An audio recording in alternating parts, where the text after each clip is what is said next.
Bonjour à toutes et à tous, bienvenue sur KTV Quizy FM le 106.9 pour un temps de parole en direct à la radio et à la télévision et avec Elad Chakrina. Et oui, il est sur notre plateau. Elad, bonjour.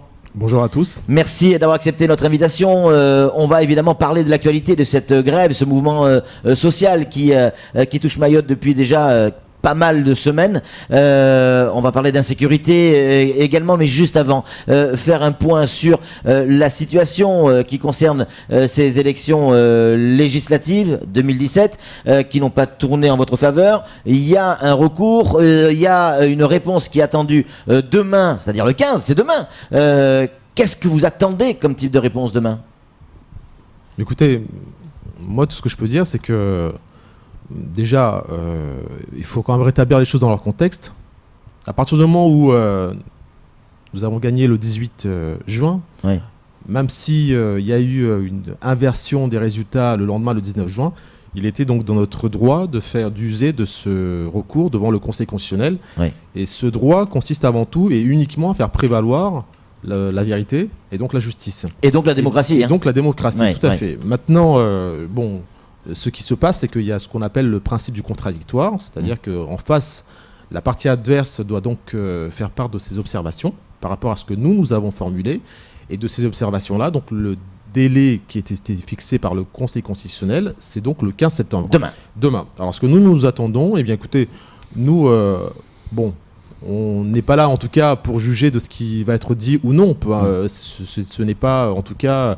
notre préoccupation. Notre préoccupation, c'est que surtout nos arguments à nous puissent prévaloir, parce que ce sont en tout cas des arguments fondés sur des faits qui sont véritablement établis, c'est-à-dire des éléments, vous avez bien en tout cas entendu récemment, vous étiez même, je crois, vous êtes fait écho des différentes suites judiciaires justement de cette affaire. Oui. Et vous savez très bien que lorsque justement il y a ce volet judiciaire qui rentre en jeu, c'est que depuis le début, nous n'étions pas fous. Nous disions des choses qui étaient clairement, en fait, en tout cas établies. Maintenant, comme je vous l'ai toujours dit, moi je fais confiance à la justice de mon pays et je crois que pour le moment, il faut laisser faire les choses sans aucune passion, mais uniquement en tout cas dans la clarté, dans la lucidité, mais aussi en gardant la tête froide. Et la tête froide, c'est, nous disions qu'il y a des faits, il y a en tout cas une insincérité de ce scrutin.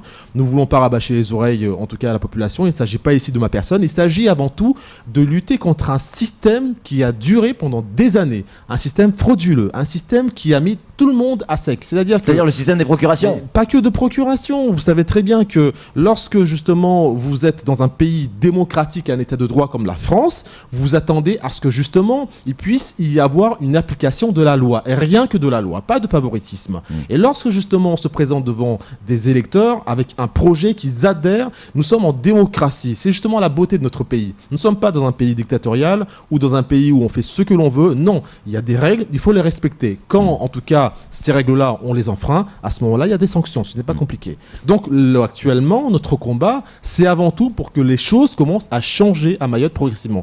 Tout à l'heure, vous avez invité une personne remarquable, justement, au sujet de son film, des séries que cette personne, justement, réalisait à Mayotte.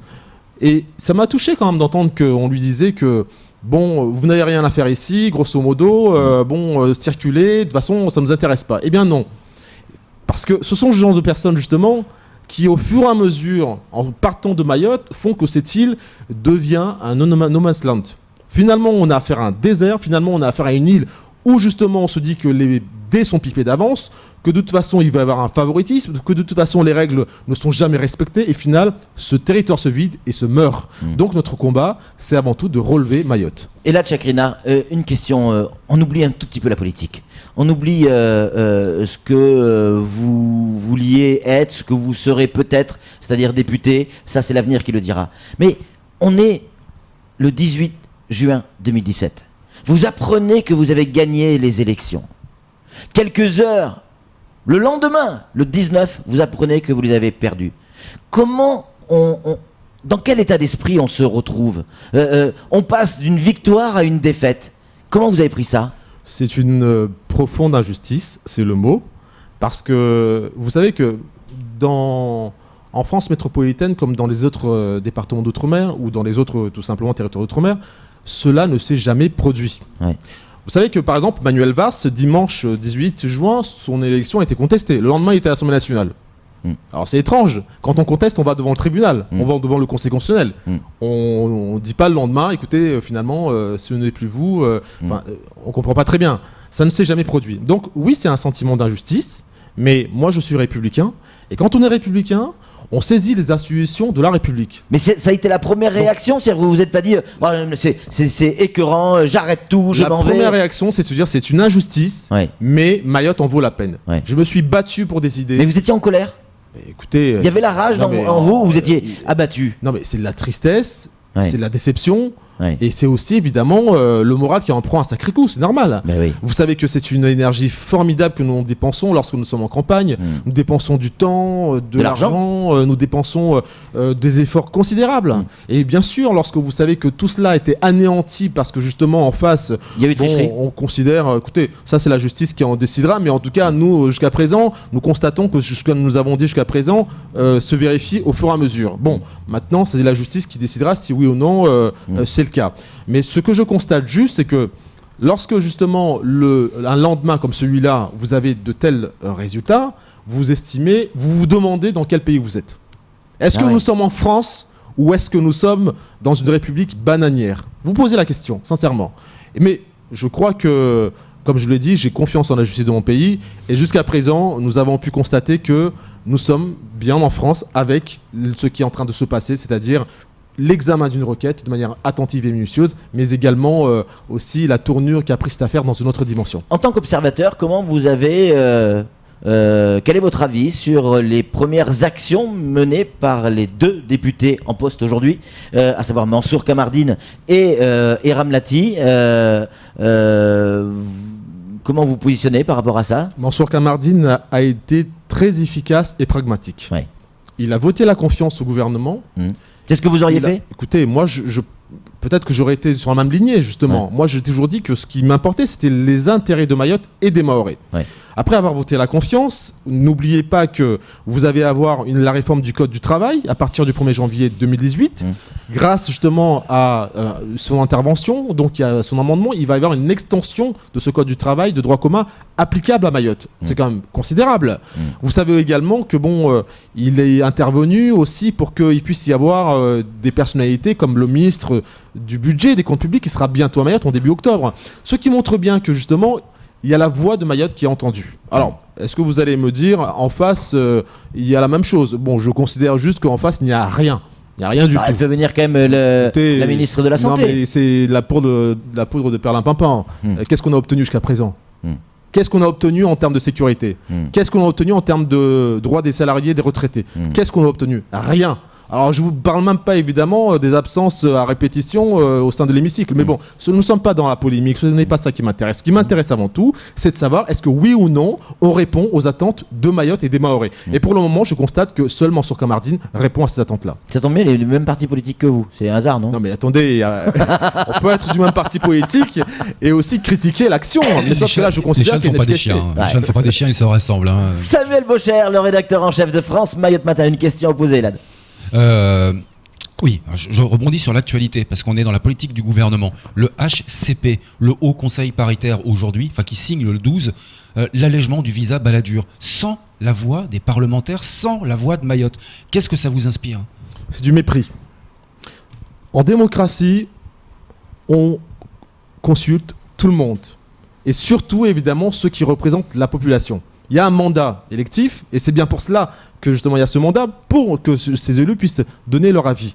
Alors, je sais bien que il y a plusieurs types de réflexions qui sont menées très souvent en dehors des élus, où on considère que ça n'ira peut-être pas trop vite, mais c'est du mépris. Un élu, c'est avant tout là pour donner son point de vue, c'est avant tout là pour rendre des comptes aussi à la population, et pour cela, on a besoin de savoir justement quelle est notre vision pour l'avenir. Est-ce que oui ou non, nous sommes sur cette même longueur d'onde? Parce qu'il faut bien expliquer aux téléspectateurs qu'est-ce que c'est. C'est un allègement, un assouplissement du visa Balladur qui est actuellement. Ça veut dire qu'en fait, deux États. Il va y avoir entre la France et les Comores.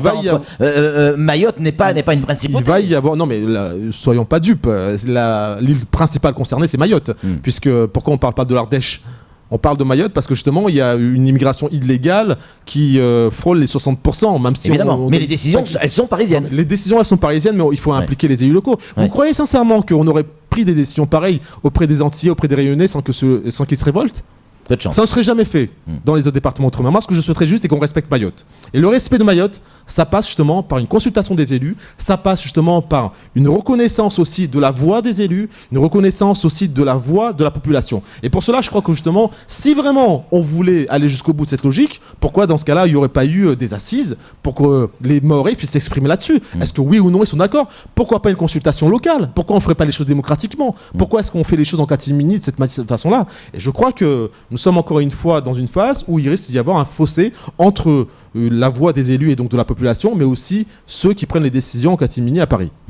Flo, une réaction ? Oui, moi j'aimerais revenir sur, vous parlez de la voix des élus, qui sont finalement la voix de l'expression de la population, et la population, dans votre cas, risque d'avoir à s'exprimer à nouveau, à travers un nouveau vote. L'étape du 15 demain, c'est la réponse de la partie adverse, et la suite, c'est quoi en termes de délai, en termes de procédure ? Écoutez, la suite, c'est le Conseil constitutionnel qui se décidera, qui est maître de son calendrier, de son agenda. Mais est-ce qu'il y a une autre instance derrière ou non, absolument pas, non. Ça s'arrête là. Il y a une date butoir, il y a quelque chose. C'est un premier et dernier ressort.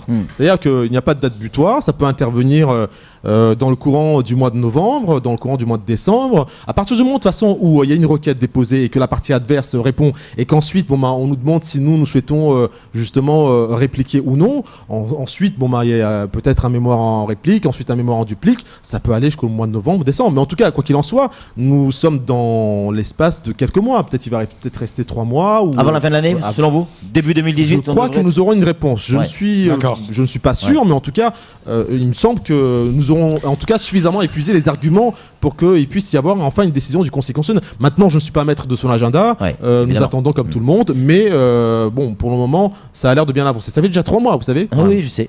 Et le délai moyen de traitement au contradictoire, c'est environ 3 à 4 mois. Généralement, en règle générale, pour le Conseil constitutionnel, c'est assez rapide tout de même. C'est assez rapide. Vous avez des décisions parfois, quand vous regardez bien des décisions en métropole, vous avez des décisions qui sont sorties en octobre, vous avez des décisions qui sont sorties aussi en fin septembre. Nous, ça a pris un peu plus de temps parce que, il y a l'outre-mer, il y a aussi les délais de réponse, ainsi de suite. Mais je crois qu'on sera fixé vraisemblablement dans les 3 ou 4 mois. Un mot sur ce qui se passe à Mayotte. On voit ces mouvements sociaux qui prennent de l'ampleur. C'est le cas depuis plusieurs semaines, plusieurs mois. Le port, la Colas, les différentes institutions, le service public, le privé. Tout le monde s'y met, tout le monde descend dans la rue avec plus ou moins de réussite en termes de mobilisation. Quand on voit ce qui se passe également à Saint-Martin et à Saint-Barth, on se dit il va falloir dépenser beaucoup d'argent dans ces autres îles françaises ou terres françaises. Est-ce qu'il va en rester pour Mayotte ? Est-ce que 2018, selon vous, est déjà cramé en termes d'investissement ? Vous savez, il ne restera pas grand-chose et vous le savez très bien. Alors, nous sommes dans une situation extrêmement dramatique parce que si le gouvernement fait des économies, c'est bien parce qu'il n'y a plus d'argent, parce qu'il y a trop de dépenses par rapport aux recettes. Donc vous savez très bien que la part qui sera donnée à Mayotte sera extrêmement minime, comme d'habitude, et encore plus maintenant avec la situation actuelle. S'il y a ces grèves à répétition, aussi bien parce que la population vit mal, que justement il y a une paupérisation de la pauvreté qui est de plus en plus importante, il y a une précarisation des salariés. Moi je l'ai toujours dit, la solution ne vient pas des fonds publics, la solution viendrait des fonds privés. Il y a de l'argent ailleurs. Il y a des entreprises qui ont plus d'argent que des États. Vous avez des entreprises qui ont plusieurs milliards de dollars ou d'euros en termes de chiffre d'affaires. Donc qui ont un PIB plus important que justement le PIB des États, que le PIB des Comores, le PIB de Madagascar ou ainsi de suite. Ces entreprises-là demandent qu'une seule chose, à venir investir, mais qu'on sécurise leurs investissements. Ça veut dire qu'il y ait de la sécurité, c'est-à-dire les missions régaliennes de l'État, mais également des actions préventives. Ça veut dire également qu'il y ait des infrastructures de base, des routes, des ports, des aéroports dignes de ce nom, pour nous permettre d'être complètement désenclavés. Et ça, par contre, en effet, ça peut être des fonds publics comme des fonds privés. Mais si maintenant, on est complètement, en tout cas, aliéné aux fonds publics ou dans l'attente justement des fonds publics, on ne s'en sortira pas. Il n'y a plus d'argent et il faut trouver d'autres solutions. Et la Chakrina, on pensait avoir sur le plateau quelqu'un abattu. C'est pas le cas, vous êtes toujours au combat ? Toujours. Ouais. En tout cas, merci d'être venu sur ce plateau, Ella Chakrina. C'est tout pour ce temps de parole. Tout de suite, la suite de nos programmes.